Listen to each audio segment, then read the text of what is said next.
मजाक उड़ाने वाली बात ही है ना दीदी। आप क्या टाई और बेल्ट लगा के घर पे सूट पैंट पहन के आप किसानी कर सकते हो, खेती कर सकते हो? नहीं ना। तो वैसे ही हर चीज़ का एक मैनर होता है कि कहाँ पे क्या चीज़ें पहननी चाहिए। आपको बदलना पड़ेगा खुद को थोड़ा, और ये चीज़ें हर जगह सही नहीं होगी। और ये सुन के फिर वैजू को बहुत हर्ट होता है, क्योंकि जया ने कभी उसके साथ ऐसी बातें नहीं की थी और आज उसने पहली बार ऐसा किया, जिसकी वजह से वो बहुत ही हर्ट होती है।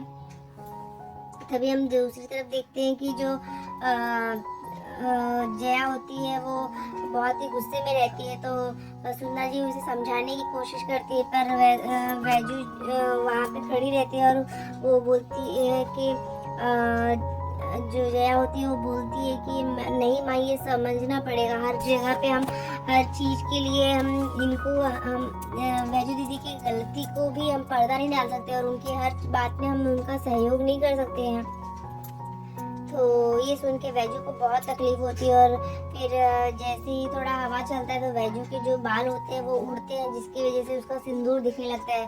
तो जया को और गुस्सा आता है कि मैंने तो आपका जाते समय आपके सिंदूर को निकाला था ना अपने हाथों से, पर आपने फिर से सिंदूर खरीद के फिर से लगा लिया, तो आपको ये क्यों करना पड़ा? और फिर ये सुन के फिर उसे बहुत ही गुस्सा है और पूछती है बार बार कि क्यों खरीदा और आपने कहाँ लगाया, कैसे लगाया। पर तभी वो बोलती है कि आपका बैग कहाँ है, आप बैग दिखाइए।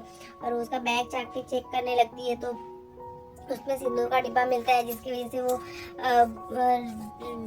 जया को बहुत ही गुस्सा आता है कि ये क्यों किया आपने, आपको क्या इतना ही शौक था? ये घर है, यहाँ पे ये चीज़ें नहीं होती। आप कुंवारी हैं और आप कुंवारी होके भी ऐसे सिंदूर बार बार लगा रही है। कोई झुमरी पार्टनर का कोई रिचुअल नहीं है जो आपको लगाना कंपल्सरी है। और आप तो कुंवारी होने के साथ साथ ऐसा कर ही नहीं सकती। और आप जब तक इस घर में रहेंगे तब तक मेरे को आपकी मांग में सिंदूर नहीं दिखना चाहिए। और फिर वो सिंदूर का डिब्बा फेंक देती है, जिसकी वजह से जया को गुस्सा तो बहुत आता है। और यहाँ पे वैजू जो होती है वो बहुत मतलब उसे बहुत हर्ट होता है। वो वहाँ से जाने लगती है, तभी उसे जया पकड़ के बोलती है कि आज के बाद मुझे आपकी मांग में सिंदूर नहीं दिखना चाहिए। और यहाँ पे हम देखते हैं कि जो रणविजय होता है वो तभी वहाँ पहुँच जाता है। जो वैजू होती है वो जाके सिंदूर उठाने लगती है, तभी रणविजय उसका हाथ पकड़ लेता है और वो उससे बोलता है कि वाह जया, तुम्हारे अंदर ये भी टैलेंट था, आज तो मैंने देख भी लिया। अगर मैं सही टाइम पे नहीं आता तो मैं नहीं देख पाता।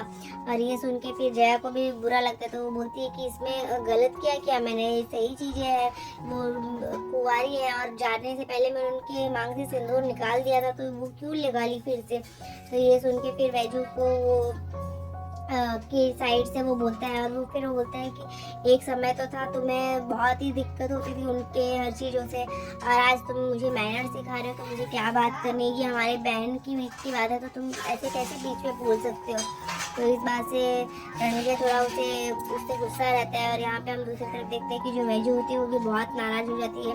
फिर जया जो होती है वो गुस्से में वो घर में चली जाती है। और जो रणविजय होता है वो सब चीज़ों के बारे में सोचता रहता है कि उसने उसे सिंदूर दिया था वैजू को, और उससे बोला था कि जब भी कोई तुम्हारे मांग से सिंदूर निकालेगा तो मैं तुम्हारे मांग में सिंदूर लगाऊंगा। और ये सब चीज़ें याद करता रहता है। और जो उसने जया ने कैसे इंसल्ट की वो भी याद आता है उसे, सब चीज़ें सोचता रहता है। तभी जया वहाँ आती है और वो उसे बोलती है कि वैजू दीदी ने ये जो किया वो गलत किया है।